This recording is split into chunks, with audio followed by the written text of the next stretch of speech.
Kanak-kanak diibaratkan umpama kain putih. Ibu bapalah yang perlu mencorakkannya. Ibu bapa juga seharusnya membuatkan anak berasa selamat dan dilindungi. Namun sejak kebelakangan ini, kita sering dipaparkan dengan berita mengenai kes penderaan kanak-kanak, antaranya penderaan dari segi fizikal, emosi, seksual dan pengabaian.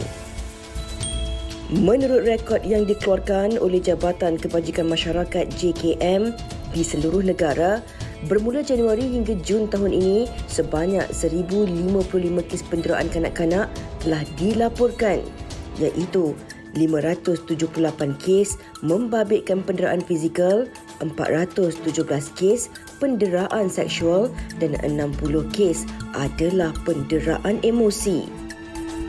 Selain itu, statistik pihak polis diraja Malaysia PDRM juga melaporkan sebanyak 1,348 kes kesalahan seksual kanak-kanak yang telah direkodkan dalam tempoh yang sama, termasuk kes rogol berkumpulan, sumbang mahram, seks luar tabi'i serta cabul.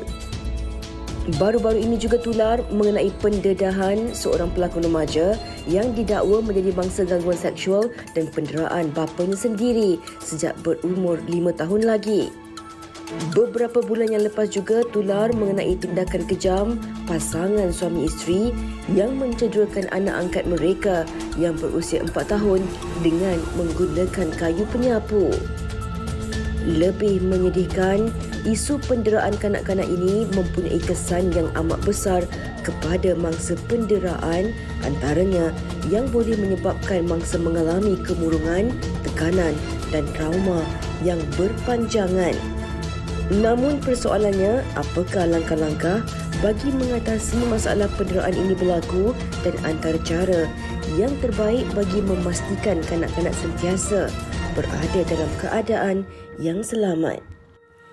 Itu dia tadi laporan yang telah pun disediakan oleh rakan wartawan kita Ain pada hari ini, kronologi tentang apa yang berlaku dalam kalangan masyarakat kita, khususnya laporan yang telah pun disediakan itu berkongsikan tentang kronologi kes penderaan seksual dan pelbagai lagi jenis kes penderaan yang berlaku sepanjang tahun ini. Betul. Dan hari ini sebenarnya kita nak kongsikan seperti yang telah pun diwawarkan dari awal tadi, antara perkara yang tular baru-baru ini dan mungkin ia juga terjadi banyak dalam kalangan masyarakat kita pada hari ini. Betul. Kita nak kongsikan segi topik hari ini bersama dengan dua orang panelis kita yang telah pun bersama dengan kita di studio pada hari ini. Kita bersama dengan Dr. Benedict Francis selaku pakar psikiatrik dari Jabatan Perubatan Psikologi PPUM.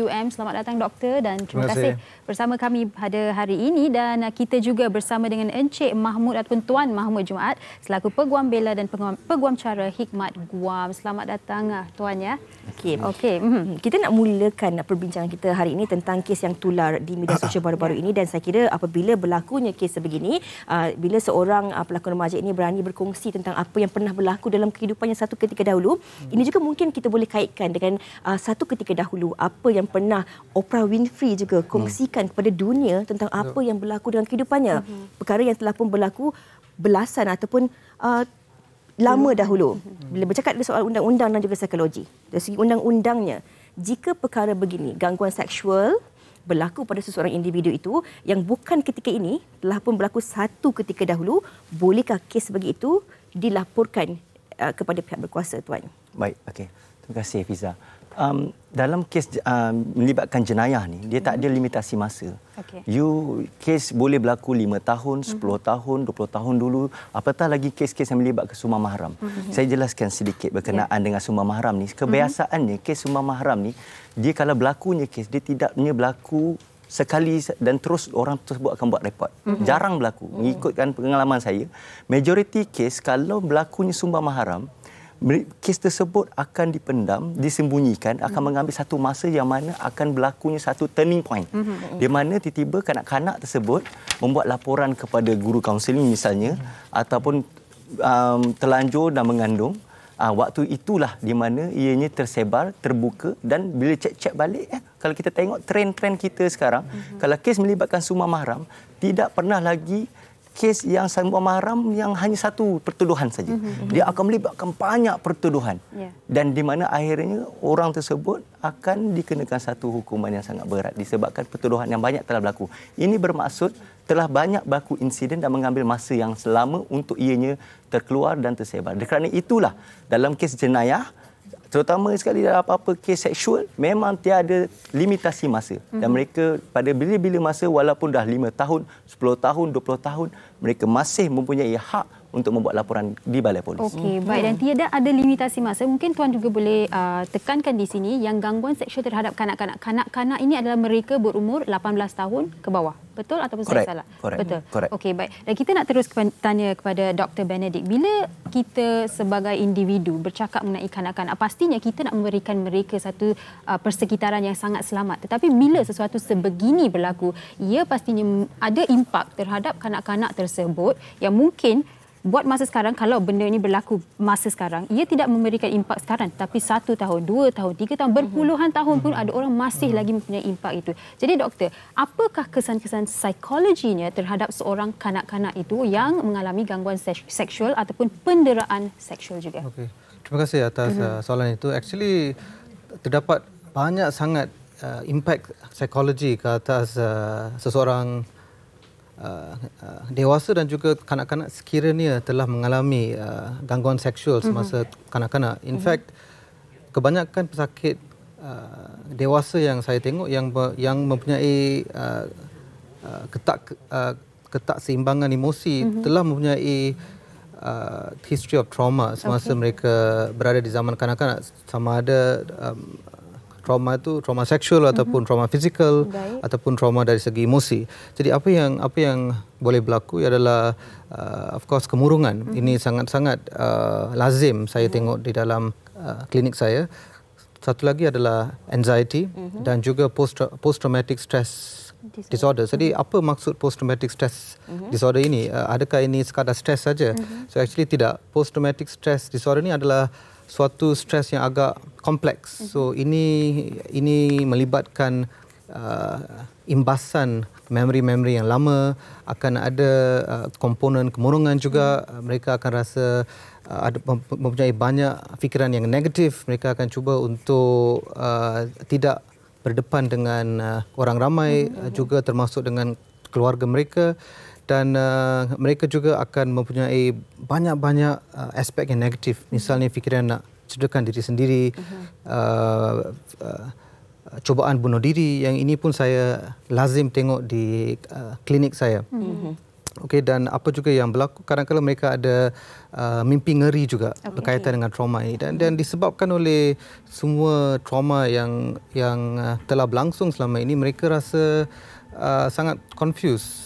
Macam mana mereka nak ceritakan ini kepada orang dewasa yang akan percayakan mereka. Selepas ini kita nak tanya kepada doktor, bagaimana kesan trauma ini boleh memberi impak yang sangat besar, bukan saja pada ketika itu, tapi sehingga puluhan tahun yang akan datang, sehingga mungkin merubah lanskap kehidupan mereka apabila mereka dewasa kelak. Dan kurangnya kepercayaan kepada individu yang lain. Berbalik kepada apa yang Tuan Mahmud kongsikan tadi tentang bahawa perkara ini masih jenayah, tidak ada limitasi masanya. Ada kaitannya dengan apa yang doktor katakan tadi, yang itu tentang imbasan memori lama. Mungkin imbasan-imbasan ini ditambah pula dengan anxiety, dengan trauma dan juga PTSD yang dialami oleh seseorang itu, membuatkan kadang-kadang seseorang individu itu untuk takut untuk bangkit atau bangun atau untuk mengadu perkara ini. Kadang-kadang antara perkara lain yang membuatkan mereka takut adalah dari segi pembuktian. Bila kita nak pergi report kepada pihak berkuasa ataupun nak jumpa peguam dan sebagainya, dia kata itu dah berlaku 15 tahun dulu, 10 tahun dulu. Adakah boleh dibuktikan, apatah lagi jika ia membabitkan tentang jenayah seksual ini? Bagaimana kita boleh bantu mereka, Tuan Mahmud? Baik, dia begini. Ini mungkin ramai yang tidak tahu. Kes yang melibatkan jenayah seksual di bawah Akta Kesalahan Seksual Kanak-kanak 2017, ini adalah satu akta yang baru yang mana di bawah Seksyen 18, you tidak perlu membuktikan bahawa wujudnya keterangan material yang lain untuk menyokong keterangan saksi kanak-kanak ni untuk mensabitkan kesalahan. So ia meningkatkan dari segi pendakwaan untuk memudahkan kerja mereka mensabitkan kesalahan prima facie ke atas pihak pesalahan ni. So oleh itu apa yang perlu kita bersiap sedia adalah untuk memastikan kanak-kanak ini steady. Kerana apabila mahkamah dia melihat kanak-kanak ni dah datang ke mahkamah, mahkamah akan bagi kredit dari segi keberanian. Kerana bukan mudah untuk kanak-kanak ini dibantu dengan keluarga dan juga masyarakat, mungkin dari sekolah untuk datang ke balai polis memberi keterangan dan pemeriksaan di hospital untuk mendapatkan bukti-bukti bahawa wujudnya, contohlah macam kes rogol. Tapi dalam kes cabul adalah sukar untuk kita mendapatkan saksi mata ataupun sebarang keterangan material yang lain. So apabila pihak kanak-kanak ini memberi keterangan dengan pihak IO konsisten dan pihak pendakwa raya melihat ini adalah satu kes yang kuat untuk dituduh, sampai je saja di mahkamah dah bagi kredit dah. Dia kata okey, kanak-kanak ni steady, berani. So bila dah sampai di mahkamah akan tengok pula dari segi pemeriksaan balas daripada peguam bela mewakili pihak OKT, orang kena tuduh. So dia tengok pemeriksaan tu steady, strong witness. So tanpa memerlukan keterangan material yang lain di bawah Seksyen 18, kanak-kanak itu cukup, keterangan kanak-kanak itu cukup untuk mensabitkan kesalahan ke atas pihak pelaku tersebut. Kerana sebelum ini, tanpa ada Seksyen 18 Akta Kesalahan Seksual Kanak-kanak 2017 ni, kita hanya ada satu seksyen, 133A Akta Keterangan. Yang mana seksyen tersebut mewajibkan wujud satu keterangan material lain untuk menyokong. Tetapi selepas itu, dengan adanya seksyen yang baru ini, keterangan material lain tidak perlu untuk mensabitkan kesalahan ke atas pelaku tersebut. Okey, baik Tuan. Tapi dalam situasi di mana seorang individu atau kanak-kanak ini setelah dah membuat laporan tetapi masih tidak berani untuk tampil ke mahkamah, kan? Dalam situasi ini macam mana boleh kes ini diteruskan? Kalau memang tak berani, tak ada keberanian, sebab kalau pergi mahkamah harus bersemuka dan seperti doktor kata mungkin ada imbasan-imbasan insiden yang berlaku itu. Dia tak nak trigger point tu, kan? Jadi situasi macam ni bagaimana boleh kita bantu kanak-kanak tu? Baik, dia begini, kita kena maklumkan dan jelaskan kepada orang ramai. Sekiranya kanak-kanak ini dia ada protection sebelum dan selepas tuduhan dibuat. Macam contohnya sebelum, the moment je laporan polis dia buat dan kanak-kanak tu sebut, mungkin JKM akan masuk campur dan akan ada pegawai pelindung akan ambil, akan letakkan satu tempat yang selamat. Okey, sehingga ada kalau contohnya ada ibu dia masih ada, dia tinggal dengan ibu ataupun dengan keluarga terdekat dan mereka akan dibawa untuk memberi keterangan kepada pihak polis. Selepas pertuduhan pula dibuat, waktu mereka memberi keterangan tersebut pada yang sekarang dah canggih, mereka menggunakan video, rakaman video. So maknanya kanak-kanak tersebut akan diletempatkan di dalam satu bilik dan menggunakan video, dan pihak peguam bela bagi pihak OKT akan membuat pemeriksaan balas dan juga pihak pendakwa raya akan membuat pemeriksaan utama dan juga untuk re-examination di tempat yang lain supaya mereka kadang-kadang tidak boleh bersemuka dengan pelaku tersebut. Mereka dilindungi. Mereka akan dilindungi. Keywordnya adalah dilindungi. Okey. Kita berbalik kepada apa yang doktor katakan tadi. Bukan senang untuk kita membuka ataupun cuba untuk meyakinkan individu yang pernah dikasari secara seksual dan sebagainya ini untuk membuka minda ataupun diri mereka untuk bercerita tentang perkara ini. Apatah lagi jika mereka ini diperlakukan jenayah seksual ini oleh orang yang paling mereka percaya. Contohnya mungkin oleh bapa mereka, abang, sepupu, orang yang paling mereka percaya. Justru sukar kadang-kadang untuk mereka meluahkan ataupun menceritakan perkara ini, doktor. Ada juga dalam kes-kes terpencil mungkin yang pernah saya baca melalui pembacaan, ada yang mengatakan mereka pernah kongsikan kepada ahli keluarga terdekat yang lain, tapi mereka ini dianggap sebagai penipu, tak betul. Dan ada juga individu yang mengatakan tak payahlah, nanti macam mana kita nak makan, tak ada tempat perlindungan dan sebagainya. Bagaimana, doktor, kita nak bantu mereka ni? Mungkin ramai dalam kalangan penonton kita ini mengalami masalah yang sama, ataupun ada dalam kalangan ibu ataupun sesiapa sahaja yang mengetahui ada orang di sekeliling mereka mengalami masalah ini, tapi tak tahu macam mana nak bantu mereka dari sudut psikologinya. Betul. Betul, Fiza. Dan saya pun setuju. Actually, perkara ini sangat-sangat lazim kita temui. So, secara psikologi, bila saya tengok seorang pesakit dalam klinik saya, pertama, the first thing I do is untuk memberi mereka lebih banyak confidence supaya mereka boleh meluahkan perasaan dengan saya, and also memberi mereka confidence supaya boleh cerita dan saya tengok confidence itu yang sangat kurang. Mereka fikir orang lain takkan percaya sama mereka. Lebih-lebih lagi bila mereka berada dalam keluarga mereka sendiri, bila mereka nak cerita tentang apa yang berlaku dengan mak mereka misalnya, mak pun sangat takut dengan ayah misalnya. If you look at the statistics, pendera utama ataupun dalam bahasa Inggeris kita panggil primary abuser is usually the father, ayah. Dan yang kedua adalah ayah tiri. That is the statistics. So dalam suatu keluarga yang kurang harmoni, di mana ayah misalnya melakukan penderaan tersebut ataupun gangguan seksual tersebut, kanak-kanak ini hanya boleh berpaling kepada mak dia, dan mak juga biasanya sangat takut dengan ayah. So dia pun akan lebih cenderung untuk melindungi ayah dan akan cuba dan akan memandang enteng komplain ataupun luahan dari anak-anak mereka. Jadi apa saya buat in my clinic adalah untuk memberi confidence, memberi sokongan kepada kanak-kanak ini dan juga ahli keluarga mereka. Misalnya mak, kalau mak yang datang sendiri, saya akan berikan confidence. I will say to them, ini adalah ruangan yang selamat. Please feel free to share your thoughts, dan saya juga akan bagi mereka linkages kepada NGO yang juga memberi sokongan kepada golongan yang menjadi mangsa kepada gangguan seksual ini. Sebagai contoh, Yayasan Chowkit adalah salah satu NGO yang beri sokongan kepada golongan ini. Jadi saya akan bagi mereka peluang untuk juga mengadakan kontak dengan NGO ini. Okey. Tadi Tuan Mahmud ada katakan perlindungan. Doktor katakan ruang yang selamat. Ini sangat penting untuk kita membantu mereka ini yang mungkin mengalami trauma, ketakutan, PTSD dan sebagainya. Tapi dalam keadaan hari ini juga ada juga dalam kalangan ibu bapa, ahli keluarga yang mengalami masalah seperti ini, Sugi, mereka takut dengan aib. Contohnya bila mereka nak berkongsi tentang perkara ini, ada pula orang-orang di sekeliling mereka yang mengatakan, jangan cerita, ini aib yang tak perlu dikongsikan. Masih relevan ataupun tidak sebenarnya kalau kita nak katakan tentang luahan perasaan ini, kerana dia tak tahu mana sumber nak pergi ni, tapi dikaitkan pula dengan aib yang perlu dijaga. Relevan ataupun tidak sebenarnya, Tuan? Okay, dia begini tau. Sebab tu saya, even dalam saya punya Facebook sendiri, saya tekankan bahawa kita kena faham perbezaan between aib dan jenayah. Contohnya lah, contohnya kanak-kanak dekat sekolah maklum kan, kata ayah dia kencing dalam seluar ke contohnya. Itu aib.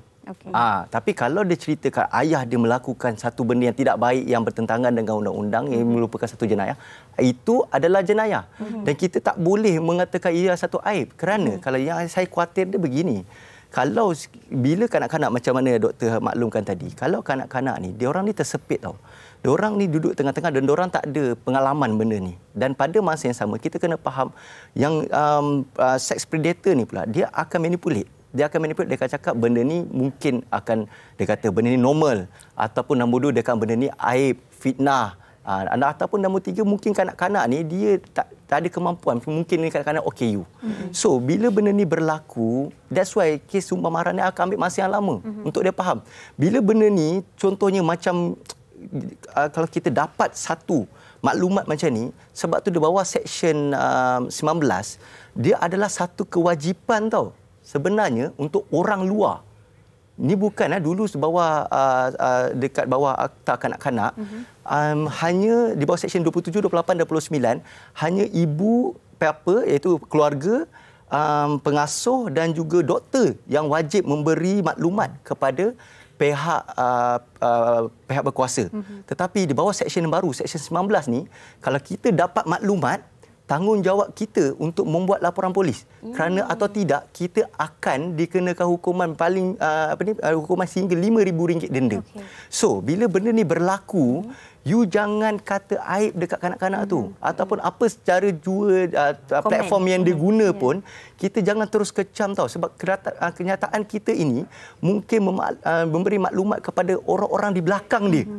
Orang-orang di belakang dia, oh, betul lah macam mana kawan aku cakap, betul lah macam mana ayah aku cakap, betul lah macam mana mak aku cakap, benda ni aib, benda ni fitnah, benda ni memalukan keluarga. Jangan kongsi. Jangan kongsi. Jangan lapor. So, bila berjadi macam tu, saya dan orang-orang yang alert ni, yang orang prihatin ni, kita marah. Kita kata kalau kita dapat peluang macam ni, kes macam ni, saya boleh katakan mungkin 10% je.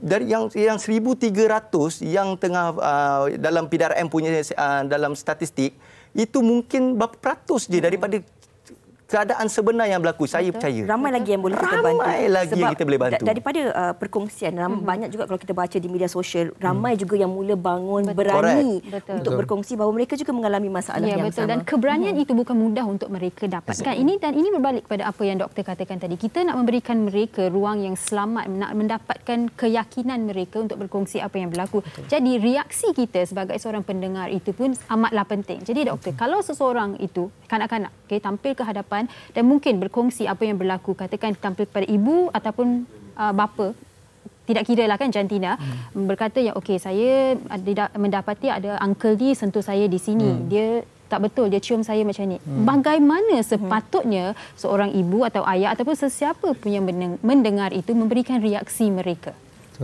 So yang paling penting adalah saya akan menunjukkan empathy, dan saya dapati fenomena empathy ini sangat-sangat kurang, especially dalam kalangan keluarga. So apabila misalnya sebagai contoh, saya pernah ada seorang pesakit, dia ada luahkan kepada saya yang dia pernah dicabul oleh sepupu dia sebenarnya, dan bila dia luahkan pada mak dia instead of validating the feelings, dia mak dia marah dia pula. You ni betul ke macam ni? Saya rasa tak lah. So bila dapat reaksi tu dari mak sendiri, mak kandung sendiri, impact tu sangat-sangat mendalam. Trauma tu sangat mendalam. So kanak-kanak tu akan fikir, kalau mak saya sendiri pun tak percaya, apatah lagi kalau saya pergi report polis ke, ataupun saya nak bagi tahu kawan-kawan ke, lebih-lebih lagi kalau saya nak bagi tahu seorang terapis. Jadi bagi saya empathy itu sangat-sangat penting. So we start with that, dan dengan empathy, dan apabila kita bersetuju dengan pengalaman mereka, when we validate their feelings, mereka rasa lebih yakin. Okey, baik, dan maaf saya mencela doktor. Mungkin doktor dah tekankan yang kita harus lebih empathize, lah kan, empathy. Tapi mungkin dalam situasi kanak-kanak itu sudah pun berusia 13, 14, 15 tahun dah pergi berkongsi, dan ibu atau ayah, itulah mak dah cakap, dengarlah cakap, mak tak suka sangat keluar, tak nak dengar ni. Kalau dalam situasi begini, kanak-kanak itu akan rasa memang tak boleh dah, saya dah tak tahu nak luahkan kat sesiapa. Dalam situasi untuk kanak-kanak itu sendiri, apa yang harus mereka buat sebenarnya, doktor? Okay, so our treatment ataupun terapi ini bukan saja difokuskan kepada kanak-kanak saja. Kita juga perlu melibatkan ahli keluarga mereka. So misalnya dalam konteks ini mak. So sekiranya point of contact tu mak sakit, saya akan libatkan mak juga. Jadi saya akan bagi counselling pada mak. Okey, kenapa mak tak nak mengaku yang kanak-kanak telah mengalami gangguan seksual ini? Sebab kanak-kanak mereka bergantung kepada seseorang dewasa dalam keluarga mereka. So kita kena empower golongan dewasa dalam keluarga mereka supaya mengambil tindakan. Sekiranya ibu bapa ataupun ahli keluarga yang lain harus bertindak sebagai pelindung dalam membantu anak-anak ini yang mungkin mengalami masalah sebegini. Dan kadang-kadang kalau dulu-dulu orang cakap jangan jadi jaga tepi kain orang, jangan jadi Kak Nam and whatnot, tetapi sebenarnya dalam zaman hari ini ada ketikanya kita perlu jadi Kak Nam yang prihatin. Dalam kes-kes sebegini kita perlu melaporkan kepada pihak berkuasa. Dalam masa yang singkat ini mungkin banyak juga yang tak dapat kita nak kongsikan, tetapi bila berlakunya perkara sebegini, seperti apa yang Tuan Mahmud katakan tadi, sebelum kita start tadi pun kita berborak dengan doktor, ada kes yang doktor handle ambil masa 5 ataupun 6 tahun, ada kes-kes yang dirujuk atas kes medikal, baru tahu bahawa berlakunya kes jenayah seksual ataupun sebuah mahram sebegini. Bermakna ia banyak berlaku dalam kalangan masyarakat kita tetapi tidak dilaporkan. Kalau seorang individu, seorang anak ataupun sesiapa sahaja yang merasakan bahawa mereka diperlakukan sebegini. Contohnya seperti kes yang turun di media sosial 2 hari lepas tentang seorang individu yang dah besar ni, dia baru tahu apa yang berlaku pada zaman kanak-kanaknya itu adalah perkara yang salah apabila dia diajak untuk melihat pornografi bersama dengan pembantu rumahnya ketika itu. Lepas dah besar baru tahu benda itu salah. Ini mungkin banyak berlaku dalam kalangan masyarakat kita kerana anak kecil ini dia beranggapan bahawa ahli keluarga, ibu bapa adalah idola mereka, orang yang paling mereka percayai. Kalau perkara ini berlaku sekarang ataupun 10 tahun yang lepas, jika mereka sedar tentang perkara ini tuan, kepada siapa yang harus mereka perlu dapatkan bantuan dan membawa kes ini sebenarnya? Yang pertama sekali. Okey, yang pertama sekali saya cadangkan bergantung kepada umur pihak tersebut. Kalau dia masih bersekolah, saya cadangkan dia untuk pertama sekali rujuk pada orang yang paling terdekat, keluarga dia yang boleh dipercayai. Sekiranya tidak ada tindakan yang diambil, mungkin dia pergi another step. Dia pergi kepada guru kaunseling dia. Guru kaunseling dia pula, saya percaya mesti akan ambil tindakan. Kalau tiada juga ambil tindakan, mungkin dia boleh mendapatkan bantuan daripada sepupu-sepupu dia, keluarga-keluarga dia ke ataupun orang luar untuk memberikan satu jalan yang paling terbaik. Contohnya orang-orang yang mempunyai kepakaran dalam bidang tu. Contoh kepada kaunselor. Dan kaunselor tersebut selalunya mereka akan bawa mereka ke balai polis. Budak-budak kanak-kanak ni ke balai polis untuk mengambil tindakan. Sebab kita khuatir, kita kena faham bukan semua orang ada kemampuan untuk berfikir bila dalam keadaan begini. Betul, benar. Mereka akan reflect respon berbeza antara satu sama lain. Sebab tu kalau kita menerima berita begini, jangan terus kecam. Jangan terus kita membuat pertuduhan ataupun kita menjatuhkan, demoralize dia punya effort tu. Because it's not easy, I'm telling you. Because nak dapat keberanian dia untuk nak meluahkan tu, itu memang akan mengambil satu usaha yang saya katakan memang sukar untuk dia. Bukan sehari. Bukan sehari. Dan masing-masing ada cara untuk mereka tampil ke hadapan trauma mereka adalah apa yang mereka rasai. Dan mungkin di penghujung ini juga doktor boleh kongsikan kan doktor, kita sebagai masyarakat, orang kata kebenarannya adalah kita menilai orang. Kita sangat judgemental dan mungkin ini juga menjadi sukar bagi seseorang tampil ke hadapan dan menyuarakan apa yang berlaku. Tapi yang penting adalah kita mendidik anak-anak kecil juga cara sentuhan. Tidak kisahlah cara sentuhan seorang bapa, abang, sepupu, siapa-siapa, tapi mungkin dalam keluarga sendiri kita tidak mendidik anak-anak kita. Jadi sedikit pesanan daripada doktor bagi mereka yang sedang menonton sekarang ini. Kena ada batasnya. Betul. Jadi persepsi batasan ini sangat-sangat penting. So kalau kami melihat ataupun kalau kita melihat di keluarga-keluarga barat, kita tengok mereka sangat particular, mereka tidak akan benarkan sembarangan orang untuk sentuh anak mereka. Dan juga dalam kalangan keluarga mereka sendiri, you cannot just go and touch their child. Jadi saya rasa di Malaysia kita perlu amalkan ini juga. Sangat kerap kita tengok bila kita pergi ke family gathering, kita punya sepupu, uncle, auntie semua akan datang peluk, cium, sentuh sini, sentuh sana. Of course, niat mereka tu mungkin baik, tetapi dalam kalangan niat yang baik ni ada juga niat yang kurang baik. Betul. Jadi saya rasa sebagai suatu standard ataupun benchmark, batasan ini perlu ada dan it needs to be defined. Supaya tidak akan berlaku sebarang isu. Kita jangan terlalu membiasakan perkara yang tak sepatutnya berlaku. Itu mungkin boleh menimbulkan pelbagai perkara yang tidak elok di kemudian hari. Sekali lagi mungkin Tuan boleh rumuskan tentang kalau berlakunya perkara sebegini, kepada siapa harus mereka perlu mendapatkan bantuan dan laporan bagaimana yang harus mereka lakukan. Baik. Saya cadangkanlah kepada mana-mana mangsa di luar sana, you all kena percayalah, kena mula start percaya your surrounding dan cuba mengambil langkah kerana benda ni dia takkan stop. The moment you membiarkan benda ini berlarutan, dia akan jadi worse and worse and worse and worse. Kerana sex predator ni, mereka ni, dia tidak akan mengambil kesempatan dekat orang yang agresif, yang orang yang ada keberanian. Tapi yang orang yang takut-takut ni, dia akan mengambil kesempatan ke atas mereka. So cadangan saya, sekiranya orang yang terdekat pun tak boleh ambil tak boleh bantu, cari orang di luar, contohnya guru dan kaunselor-kaunselor yang ada di luar. InsyaAllah dengan bantuan-bantuan ni kita akan berjaya untuk menangani kes-kes sexual abuse ke atas kanak-kanak ni. Okey, baik-baik. Terima kasih. Kami nak ucapkan kepada Dr. Benedict Francis dan juga Tuan Mahmud Jumaat atas perkongsian. Dan ini dia juga talian yang anda boleh hubungi bagi kanak-kanak yang mungkin menjadi mangsa gangguan seksual ataupun penderaan seksual. Talian kasih. Dan kami berharap apa yang dikongsikan hari ini adalah satu Ya, betul. Isunya adalah sensitif, tetapi mungkin juga anda boleh bantu kami dalam menyebarkan info-info ini dan sama-samalah kita jadi masyarakat yang bertanggungjawab,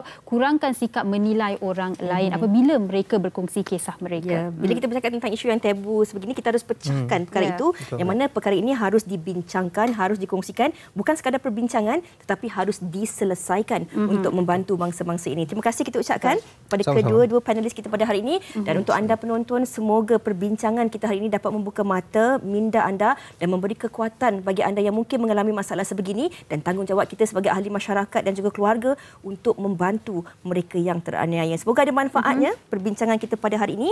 Kita nak berehat dahulu seketika, kembali selepas ini.